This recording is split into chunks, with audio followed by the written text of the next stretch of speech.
कल्लू भैया, मुझे आप अपने इस कपड़े की दुकान पर काम करने के लिए रख लीजिए। मैं बहुत अच्छी सिलाई करना जानती हूँ। मुझे तो फैशन वाले कपड़े सिलने भी आते हैं। मैं आपके दुकान में ट्रेंडी कपड़ों की भीड़ लगा दूंगी। बस एक बार आप मुझे काम पर रख कर तो देखिए। हाँ टूनी, तुम सही समय पर आई हो। इस समय मेरा दर्जी गाँव चला गया है। उसकी जगह पर कोई काम करने वाला नहीं है। तुम काम करोगी तो अच्छा ही रहेगा मेरे लिए। अगर तुम्हारा काम मुझे अच्छा लगा तो मैं तुम्हें हमेशा के लिए काम पर रख लूंगा। जल्दी जल्दी लकड़ियाँ काट लेता हूँ, वरना घर पे खाना नहीं बन पाएगा। आज कुछ ज्यादा लकड़ियाँ काट लूंगा ताकि घर की मरम्मत भी कर सकूं। वैसे भी हमारा घर तो इतना पुराना हो गया है कि मरम्मत करने से भी वो ठीक नहीं हो पाता। फिर भी करना तो पड़ेगा ही। टूनी चिड़िया और किशन चिड़े का घर बिल्कुल ही पुराना और जर्जर हो गया था। किशन जी, मैंने वो कपड़े की दुकान में बात कर ली है और मुझे वहाँ पर काम भी मिल गया है। अब मैं भी थोड़े पैसे कमाने लगूंगी तो घर खर्च में थोड़ी राहत मिल जाएगी।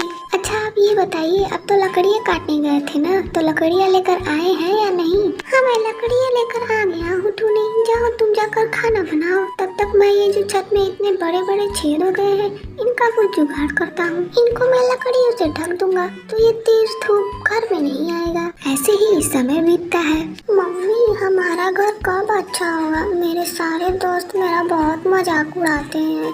मेरे सारे दोस्तों के पास सुंदर सुंदर घोंसले हैं और मेरा घोंसला इतना टूटा फूटा है।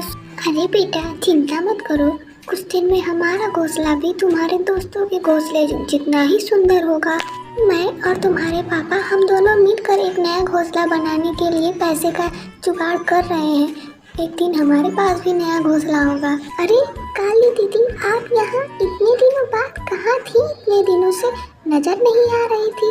कैसी हैं आप? और कल्लू भैया कैसे हैं? टिल्लू राजू ये सब कहाँ है? आजकल मुन्नी के साथ खेलने भी नहीं आते हैं। अरे किशन भाई साहब, आपको पता नहीं क्या, हमने अपना नया घोंसला बना लिया है। अब हम सब वहीं जाकर रहते हैं। आप अपना नया घोंसला कब बना रहे हैं? कब तक आप उस टूटे फूटे घोंसले में रहेंगे? अब तो अपना नया घोंसला बना लीजिए। टुन्नी, तुमको पता है आज जब मैं लकड़ी काटने गया था तो वहाँ पर मुझे काली दीदी मिली थी। वो कह रही थी कि उन्होंने अपना नया घोंसला बना लिया है। वो सब जाकर अब वहीं रहते हैं। हमारे इस पुराने घोंसले को लेकर काली दीदी मुझे ताने भी मार रही थी और अपने घोंसले की बहुत तारीफ कर रही थी। अरे किशन जी, आप उस काली दीदी की बात तो मत ही किया कीजिए। वो इतनी नकचड़ी है, हर बात में ऐठन दिखाती रहती है।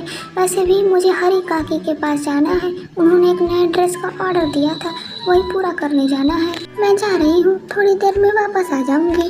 ये लीजिए हरी काकी, आपने जैसा कहा था, जिस नाप का कहा था, बिल्कुल वैसा ही ड्रेस मैंने आपके लिए तैयार किया है। चेक करके देख लीजिए, अगर कोई कमी हो तो आप मुझे अभी बता दीजिए तो मैं उसे ठीक कर दूंगी। अरे नहीं बेटा, तुम्हारे सिले हुए कपड़े में भला कोई नुक्स कैसे निकाल सकता है? तुम तो एक नंबर की ड्रेस डिजाइनर हो, एकदम सुंदर सुंदर कपड़े सिलती हो।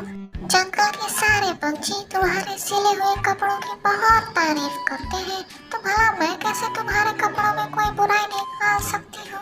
बहुत अच्छा ड्रेस तैयार किया है तुमने। ठीक है हरी काकी, इस पूरे ड्रेस की कीमत 1000 रुपए है। आप दुकान के मालिक को जाकर दे दीजिएगा, क्योंकि मुझे कुछ काम है तो मैं कुछ दिनों के लिए बाहर जा रही हूँ, इसलिए आप ही जाकर पैसे दे देंगी तो अच्छा होगा। टूनी अपने पूरे परिवार के साथ किसी चिड़िया की शादी में चली जाती है। उसी रात एक पंछी अपने पैरों में अनाज की पोटली दबाए हुए अपने घर की ओर जा रही थी।